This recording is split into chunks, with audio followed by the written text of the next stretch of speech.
어두운 밤에 빛이 더 비추는 것처럼 고난과 어려운 길을 걸어갈 때 하나님을 찬양하는 찬양이 더 밝게 빛난다고 하는 만화임 찬양대의 찬양의 고백이 우리 삶의 고백이 되게 하여 주시옵소서.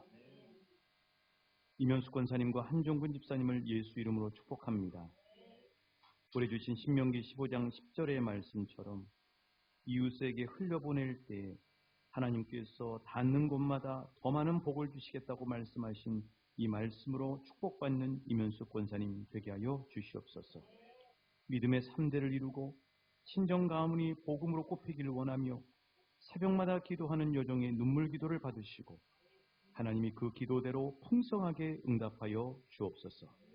영육의 강건함을 주셔서 복음을 위해 사시기에 부족함이 없게 하여 주시며 날마다 아브라함의 복을 흘려보내기에 부족함이 없도록 풍성한 것들로 채워 주옵소서. 한종근 집사님을 예수 이름으로 축복합니다.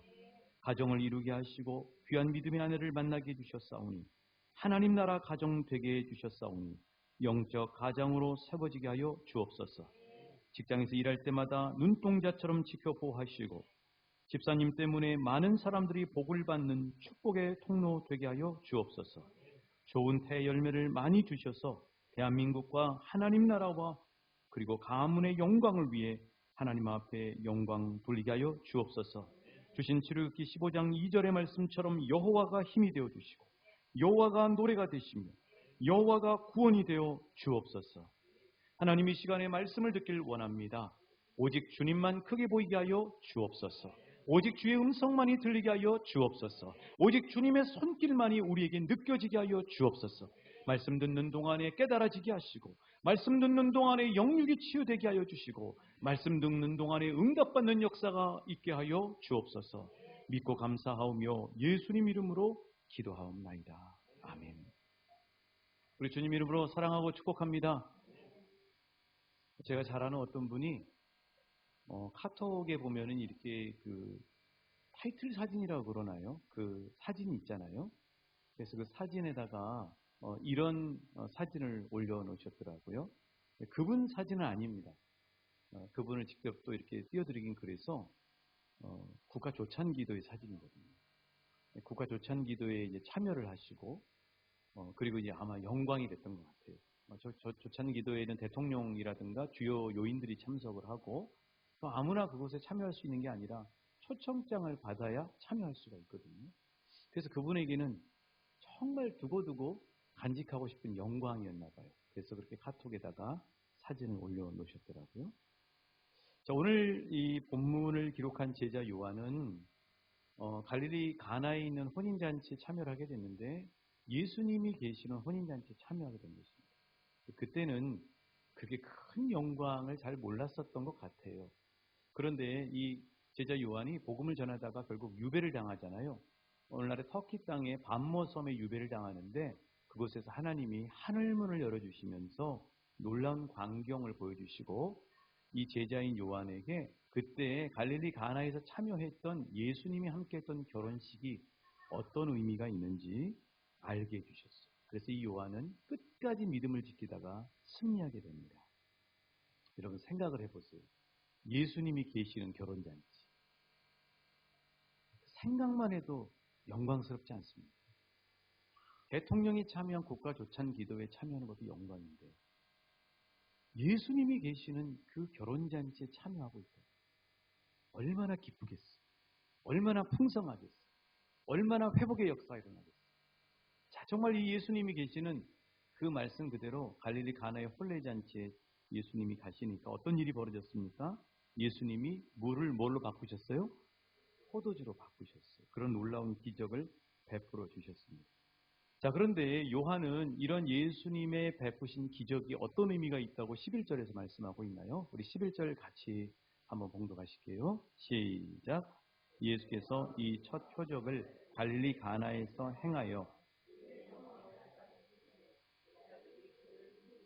그렇습니다. 예수님의 공생의 사역의 첫 번째 기적이랍니다. 첫 번째 기적. 예수님이 많은 능력을 베푸셨잖아요. 요한복음에만 봐도 굵직굵직한 놀라운 역사들이 있습니다. 첫 번째는 베데스다 연못에 가서 38년 동안 치료받지 못했던 병자를 치유해주는 역사. 또 벳세다 들녘에서 남자만 5천 명이 있는 사람들에게 보리떡 5개 물고기 2마리로 풍성하게 먹이시는 그 놀라운 능력의 역사. 또 죽었던 나사로를 3일 만에 살리시는 역사. 맹인을 한 번도 보지 못했던 맹인을 실로암 목가에 갔다 오라 그래서 치유해 주시는 역사. 여러분 엄청난 예수님의 역사들이 있잖아요. 우리가 생각할 때는 예수님이 공생의 사역을 시작할 때 첫 번째 기적은 아주 굵직굵직하고 큰 능력을 발휘해서 하셔서 사람들에게 주목을 끌어야 되잖아요. 그 어떤 대통령 후보 되시는 분은 1억씩을 주겠다고 그러는데 그렇게 할 수만 있으면 얼마나 좋겠습니까? 저도 그런 얘기는 할 수 있을 것 같아요. 뒷감당을 어떻게 하느냐 문제인 거죠. 굵직굵직하게 얘기해서 사람들이 이목을 끌 수 있잖아요. 그런데 예수님은 어찌 보면 너무 평범한 것 같고 그리고 소박한 것 같은 기적, 물을 포도주로 바꾸는 기적을 공생의 사역의 첫 번째 기적으로 행하셨다고 하는 사실이에요. 왜 예수님은 그런 굵직굵직한 일을 안 하시고 이런 어찌 보면 그것에 비교해서는 평범할 것 같은 이런 일을 첫 번째 기적으로 베푸셨을까요? 그 안에 놀라운 뜻이 있기 때문입니다. 예수님의 구원 사역에 결혼잔치가 매우 중요하다는 사실. 답을 미리 말씀드릴게요. 예수님이 왜 결혼잔치에서 첫 번째 기적을 행하셨냐면 예수님은 그걸 통해 메시지를 알려주시기 위해서. 뭐냐면 나는 신랑이라고. 신부인 너희들을 내가 앞으로 베풀 어린 양 혼인잔치에 초대하기 위해서 왔단다. 이 사실을 예수님이 알려주시기 위해서 첫 번째 기적을 가나의 혼인잔치에서 행하셨던 것입니다. 자, 다시 한번 따라해 주시겠습니까? 나는 신부인 너희들을 나의 혼인잔치에 신부로 초대하기 위해서 이 땅에 왔단다. 예수님이 프로포즈하러 오신 거죠. 그림 한번 띄워주시기 바랍니다. 참 이런 그림들이 조금 가깝게 느껴지는 것 같아요. 예수님이 프로포즈 하시는 장면. 저기 앉아 계시는 분은 바로 납니다. 생각을 해보세요. 누가 프로포즈 해줘요? 예수님이 프로포즈 하셨어요. 여러분은 예수님의 프로포즈를 받으신 분들입니다. 그리고 그 프로포즈를 받아서 당신 마음에 들어요 하고 예수님을 신랑으로 맞이하신 분이죠. 자, 그래서 이 결혼식이라고 하는 게 매우 중요하고 특별히 그 예수님 당시 유대 결혼식에 들어있는 그 의미가 매우 중요합니다. 이 안에는요 엄청난 보화들이 들어있어요. 자, 그래서 우리는 유대인의 결혼 풍습에 대해서 이 시간에 한번 좀 보길 원해요. 그래서 아직 출가시키지 않으신 분들은 이 결혼 예식에서 여러분 자녀들을 위한 아이디어를 좀 찾으시고 20분, 30분 안에 결혼식하고 끝나는 것보다 좀 의미 있게 하면 좋지 않겠습니까? 그런 아이디어도 얻으시면 좋겠습니다. 자, 유대인의 결혼 풍습을 한번 표로 올려주시기 바랍니다. 자, 유대인의 결혼 풍습은요 이렇게 되어 있습니다. 앞쪽에 보시면 정혼, 약혼. 자, 마리아가 정혼하신 거 아시죠? 그러니까 바로 그게 뭐냐면 약혼이에요. 우리 옛날 어르신들은 약혼을 하셨어요. 자, 약혼이 있고 그 다음에 결혼식이 있어요. 지금하고 다르죠? 지금은 약혼이 없잖아요. 바로 결혼해버리잖아요. 이렇게 상견례하고 바로 결혼하지 않습니까? 저도 제 동생 때문에 상견례를 했습니다. 진짜 상견례 자리는 어렵더라고요.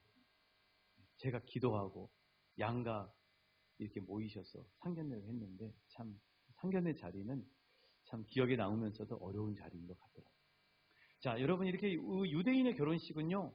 정혼, 다른 말로 약혼을 하고 그다음에 한참 지나서 본식인 결혼식을 하게 됩니다. 그럼 이제 이 약혼을 어떻게 하느냐? 약혼은 이렇게 해요. 신랑이 마음에 드는 그 자매, 마음에 드는 여인의 집을 찾아갑니다. 신부 집으로 찾아가는 거예요. 앞으로 처가댁이 될 집이죠. 그 집에 찾아가는 겁니다.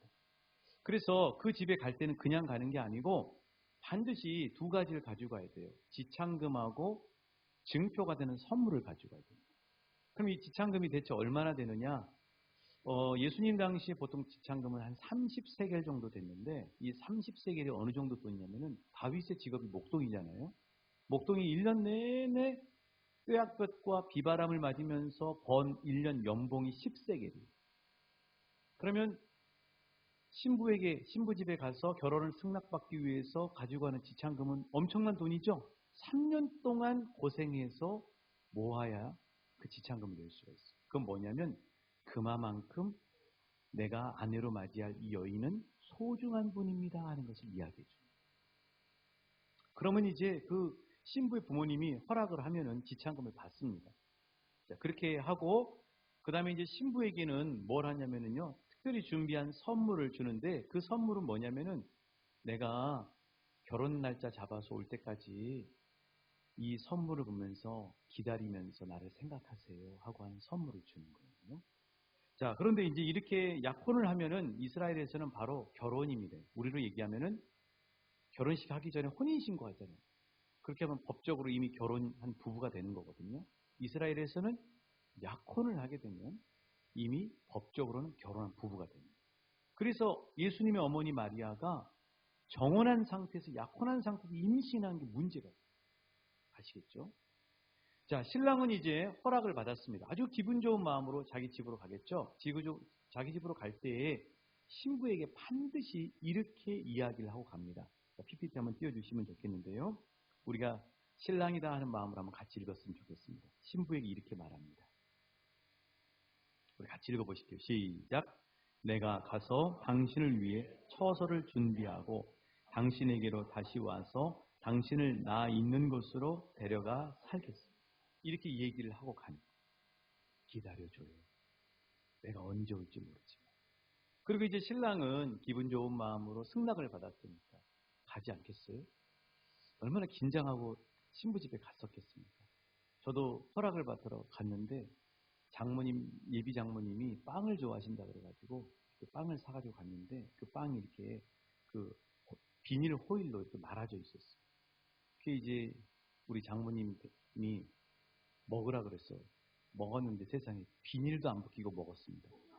얼마나 왜 이렇게 빵이 질긴가? 빵이 왜 이렇게 고기가 들었나? 막 그런 생각을 했는데 나중에 보니까 다른 걸 보니까 세상에 비닐이 쌓여져. 그렇게 긴장을 하고 가서 허락을 받게 됐잖아요. 그 기분 좋은 마음으로 승낙을 받고 가니 얼마나 신랑이 기분이 좋겠습니까? 자, 자기 집으로 돌아가는 신랑은 그때부터 뭘 준비하냐면요. 이제 그 신부와 함께 살 집을 마련하기 위해서 준비합니다. 그리고 결혼식이 일주일 정도 해요. 길죠. 결혼 쉽지 않겠죠. 근데 필리핀 사람들이 지금도 일주일 정도 결혼 그렇게 하는 사람도 있더라고요. 자, 일주일 동안 결혼하는 그 비용을 마련하기 위해서 신랑은 열심히 일해야 됩니다. 그런데 결혼할 날짜는 언제 누가 정하느냐? 신랑이 정하는 게 아니에요. 신랑은 아버지, 내가 이렇게 준비됐어요 하고 이야기는 할 수 있지만 신부와 결혼할 날짜는 누구만 정할 수 있냐면 신랑의 아버지만 정합니다. 신랑의 아버지. 자, 그래서 아버지가 이제 어느 날 날짜를 잡았다. 그렇게 말씀을 하면 신랑은 기다리고 땀 흘려서 수고한 결혼의 모든 준비의 기쁨을 가지고 누구를 찾아가요?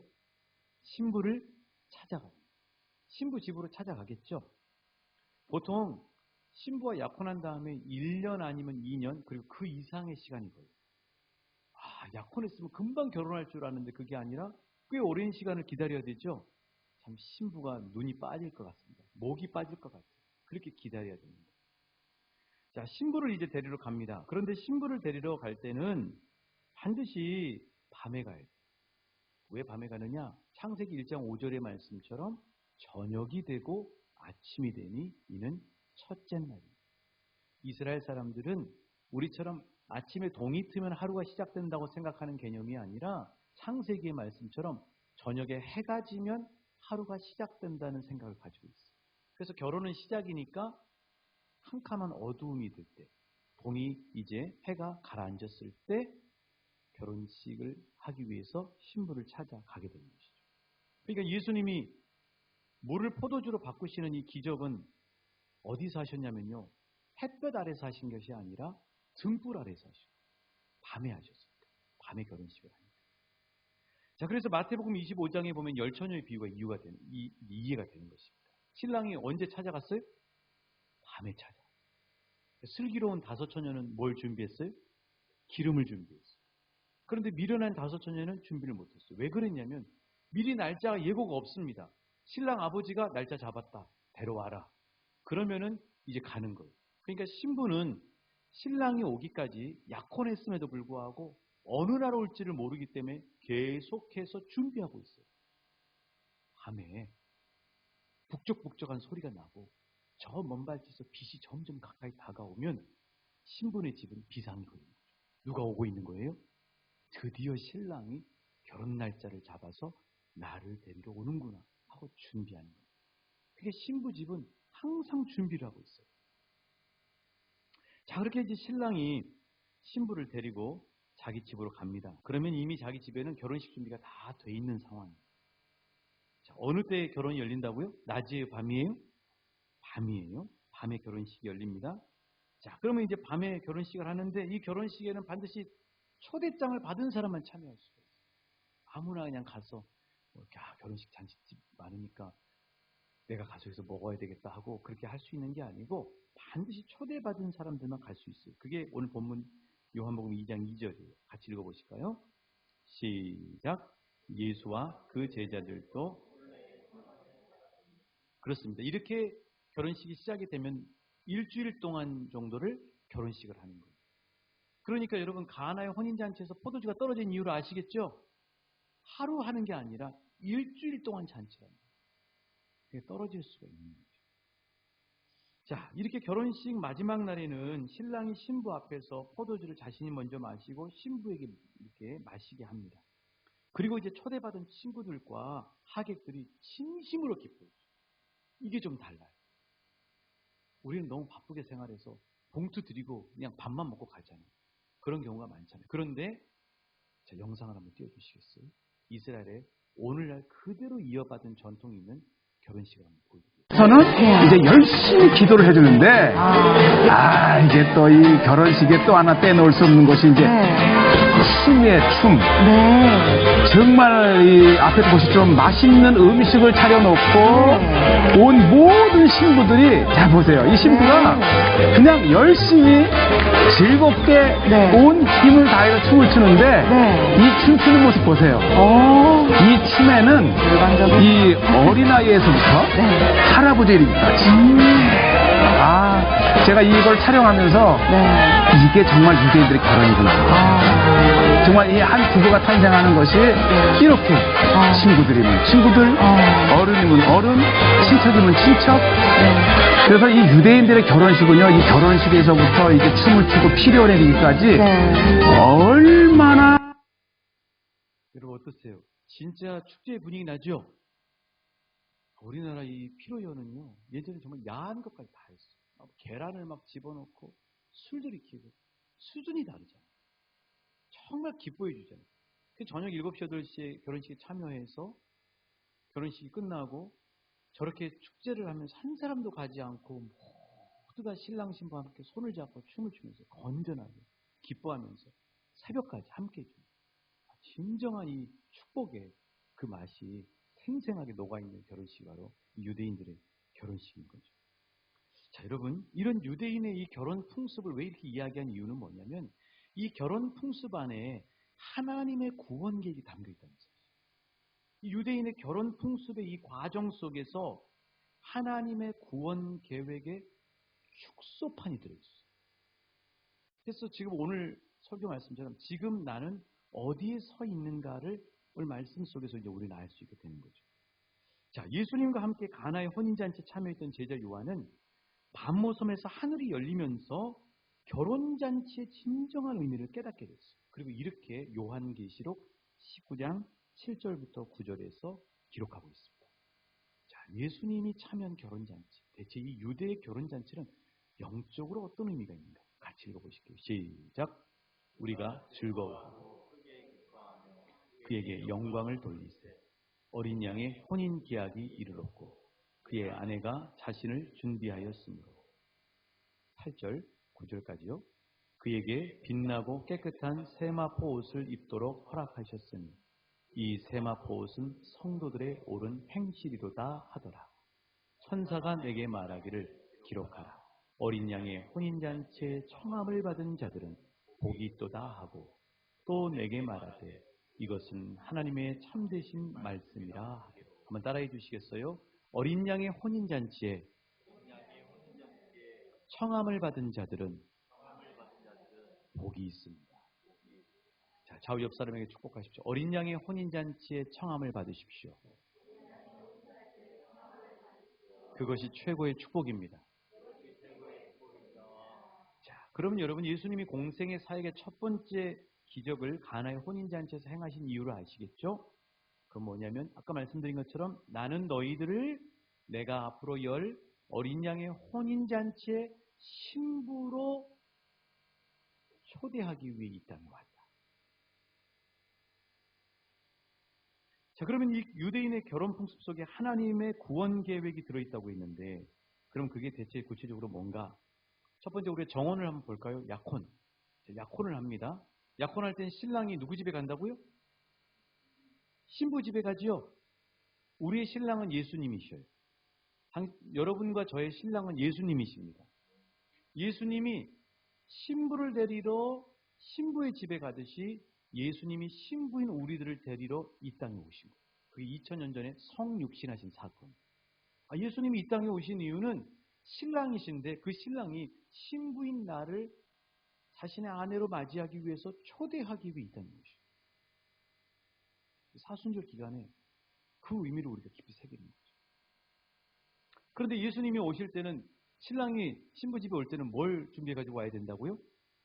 예, 잘 들으셨습니다. 지창금과 증표가 되는 선물을 가져요. 그러면 지금 예수님 앞에 따지시려고 하는 분이 있어요. 그럼 나 데리러 지창금 가져왔어요, 예수님? 가져왔지. 내가 당신을 아내로 맞이하기 위해서 내 몸값 전부를 지불했어. 그게 바로 십자가 사건. 고린도전서 6장 19절 20절이 바로 그 말씀을 하고 있는 것입니다. 자, 고린도전서 6장 19절부터 20절 같이 읽어보실게요. 시작. 너희 몸은 너희가 하나님께로부터 받은 바 성령의 전인 줄 알지 못하느냐. 너희는 너희 자신의 것이 아니라 값으로 산 것이 되었으니 그런즉 너희 몸으로 하나님께 영광을 돌리라. 저와 여러분은 예수님이 몸값 다 들여서 산 신부예요. 그럼 우리는 약혼식 언제 했냐고 했습니다. 세례 받으셨습니까? 세례가 바로 약혼식입니다. 정혼식. 자, 이스라엘에서는 약혼하면 이미 법적으로는 뭐라고요? 부부라. 저와 여러분이 이미 세례를 받으셨기 때문에 법적으로 이미 하나님 나라 법으로 우리는 예수님의 신부예요. 좌우 옆 사람에게 이렇게 축복하셔야 돼요. 당신은 예수님의 신부이시군요. 그렇습니다, 여러분. 영국의 그 왕세자, 윌리엄 왕세자의 그 부인이 그 평민이 부인이 됐어요. 얼마나 영광이에요. 그런데 우리는 온 우주의 왕이신 그리고 왕자이신 예수님의 신부가 되셨어요. 얼마나 큰 영광이에요. 그렇죠. 그래서 우리는 이미 예수님이 오셔서 이 땅에 오셔서 세례를 통해서 약혼한 예수님의 약혼녀 신부예요. 그러면 예수님이 우리에게 주신 증표는 뭐냐고요?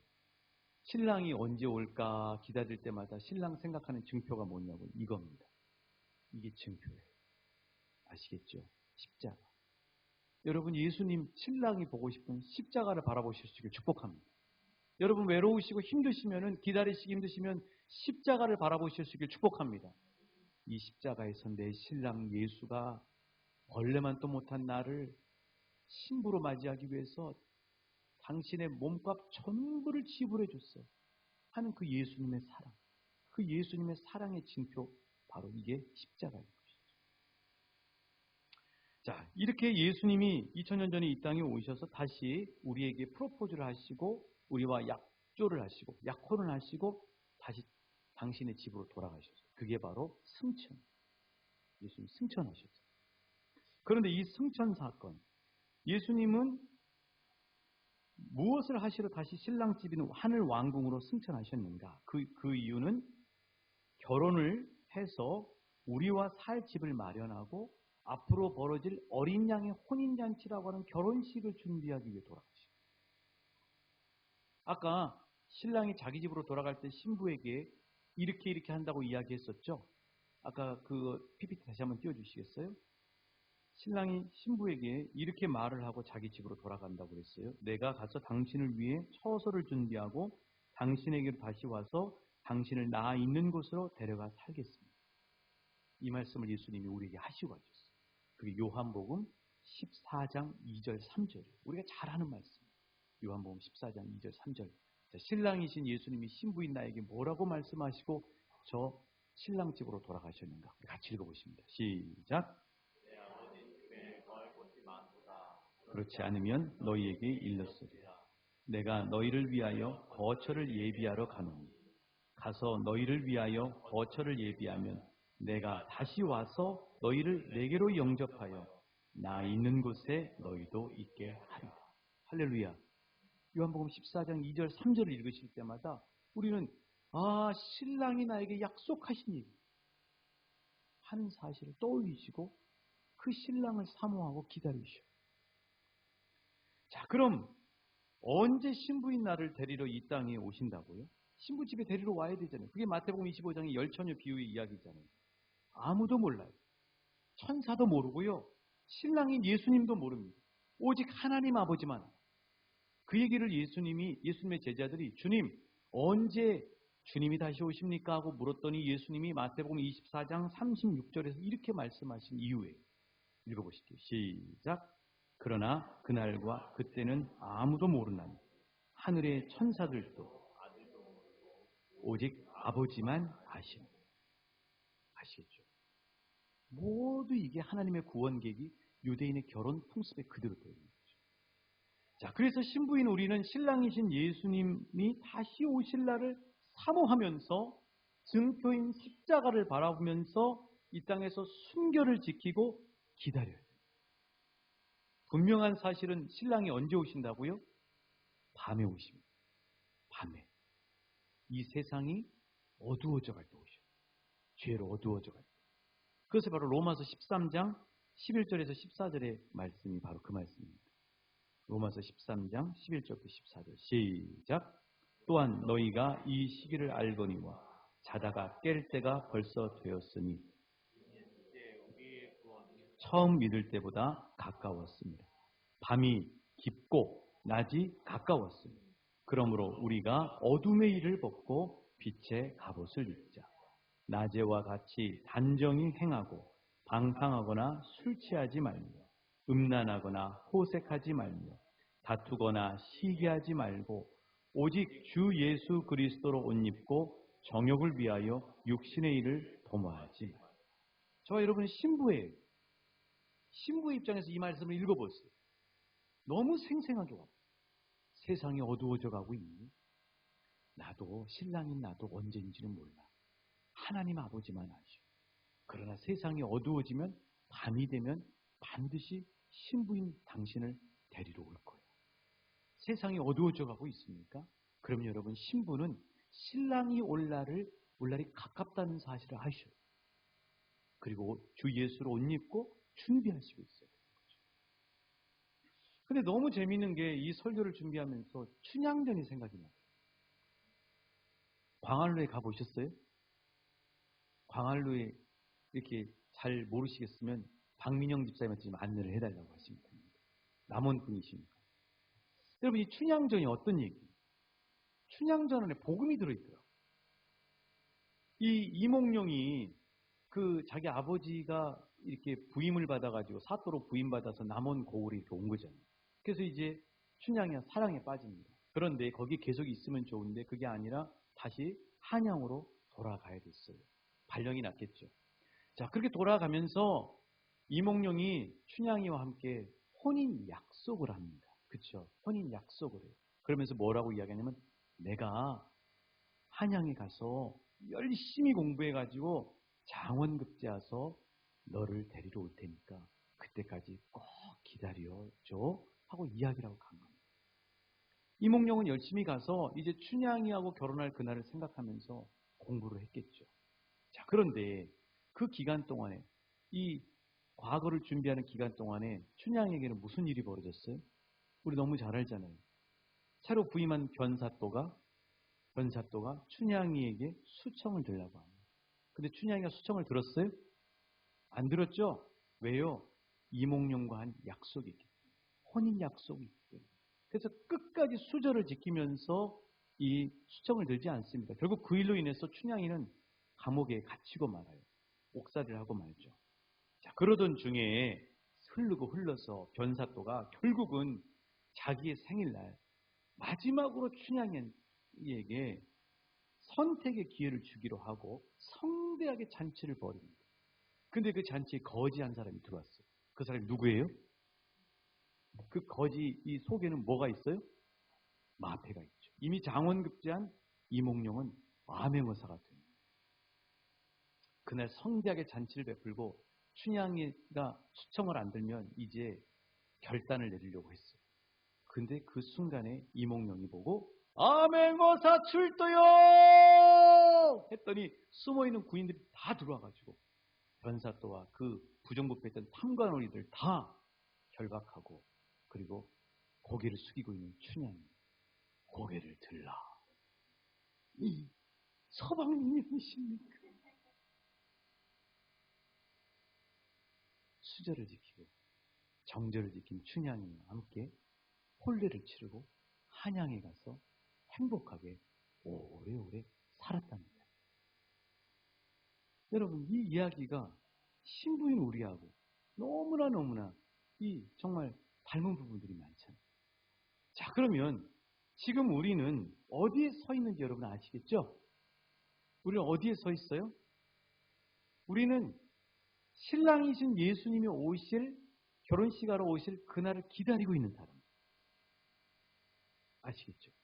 그러면 나는 신분이 뭐예요? 예수님의 신부예요. 예수님의 신부. 자, 이 약혼녀, 신부는 누구를 사모하고 무엇을 기다려야 됩니까? 신랑을 사모해야 되겠죠? 그리고 누구를, 어느 날을 기다려요? 그 여러분 예수님이 베풀 그 엄청난 어린 양의 혼인잔치 날을 생각해 보세요. 그 날을 기다리면서 사는 사람들이 바로 저와 여러분입니다. 그래서 약혼녀는 어떻게 살아야 되냐면요. 다시 요한계시록 19장 7절부터 9절에 보시면 세마포 옷을 입고 신랑 맞을 준비를 하면서 사는 거죠. 그렇죠. 자, 그래서 우리 좌우 옆 사람에게 축복하십시오. 나는 예수님을 기다리는, 당신은 예수님을 기다리는 신부이십니다. 그렇습니다. 예수님을 기다리는 신부예요. 자, 우리 19장 우리 7절 한번 띄워주시겠어요? 같이 읽어보시죠. 시작. 우리가 즐거워하고 크게 기뻐하며 그에게 영광을 돌리세.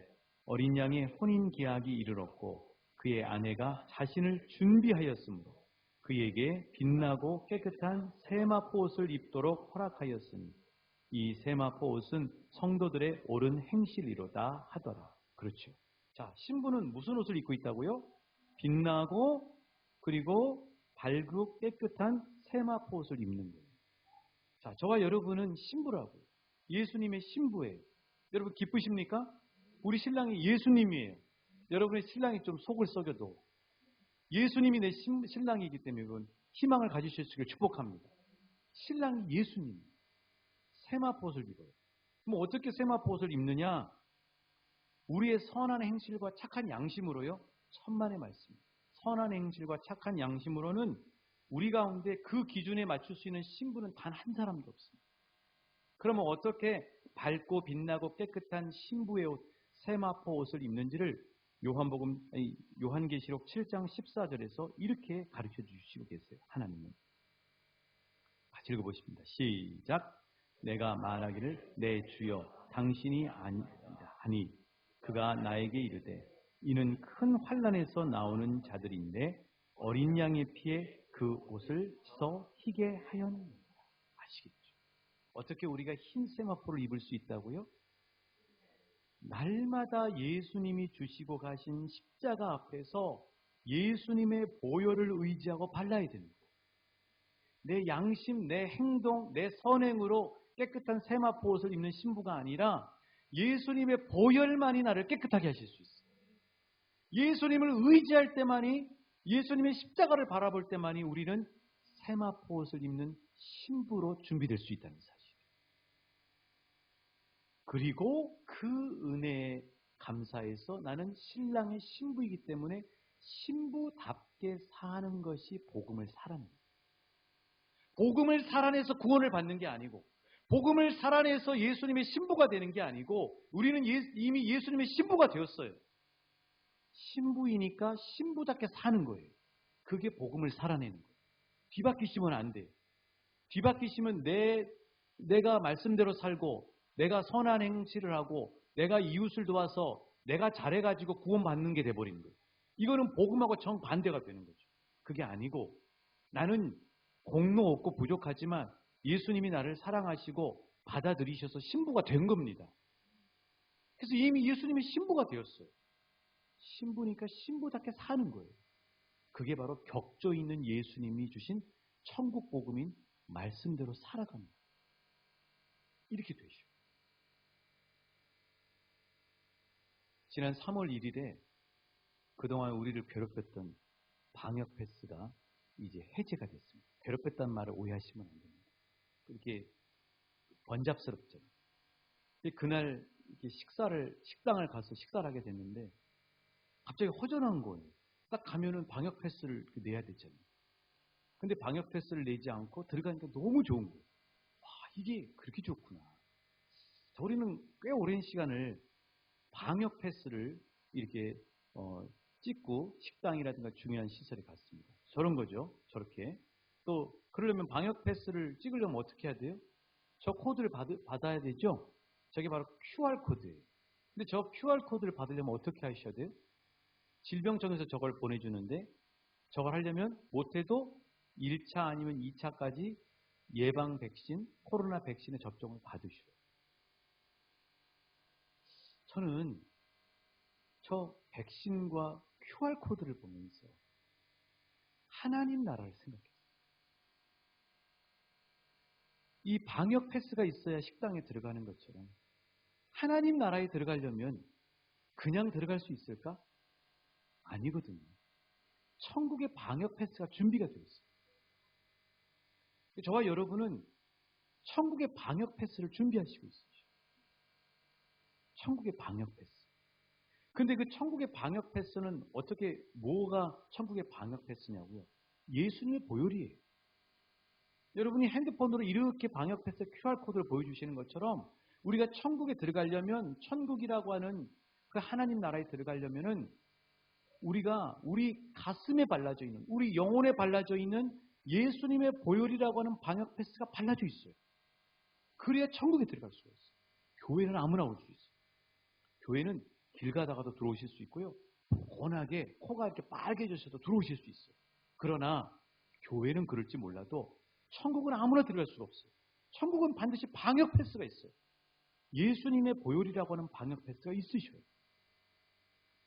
그래서 그 방역 패스를 항상 준비하고 있어요. 그 방역 패스를 준비하기 위해서 복음이라고 하는 백신을 계속 맞으셔요. 그래서 우리는 주일날 이렇게 예배에 모여서 하나님 앞에 또 말씀 통독으로 또 필사로 하나님의 말씀을 가지고 방역 패스를 준비하고 있는 것이죠. 사랑하는 여러분, 우리는 지금 나는 예수 신랑을 사모하고 기다리는 신부라는 사실을 기억하실 수 있기를 축복합니다. 그래서 웨딩드레스를 입은 신부는 그때부터는 아무데나 앉질 않아요. 그리고 다른 남자를 만나지 않습니다. 오직 신랑만 봐요. 그리고 신부의 삶을 살게 되는 것이죠. 어제가 경칩이었고 개구리나 동면하는 모든 곤충과 그런 것들이 잠을 깨는 경칩인 거죠. 우리도 새복을 맞이했어요. 코로나라고 하는 동면에서 이제는 깨어나셔야 돼요. 그 기지개를 켜셔야 됩니다. 그리고 복음의 소리를 울리셔야 돼요. 개구리가 개굴개굴 울리듯이 우리는 복음의 소리를 울리셔야 돼요. 사순절, 이 사순절을 맞이했는데 이 사순절에 우리가 기억하고 이 사순절을 복되게 보내는 방법은 한번 따라해 주시겠습니다. 나는 주님을 기다리는 신부입니다. 그렇습니다. 그리고 이제 복음의 소리를 내야 돼요. 이제 새벽방 사역이 시작이 됩니다. 또 3대 선한 영향력 가게를 준비해야 합니다. 그 발걸음을 시작해야 되는 것이죠. 사랑하는 여러분, 기억하십시오. 나는 신랑이신 예수님을 기다리는 신부라는 사실을 함께 찬양하시면서 기도하시겠습니다.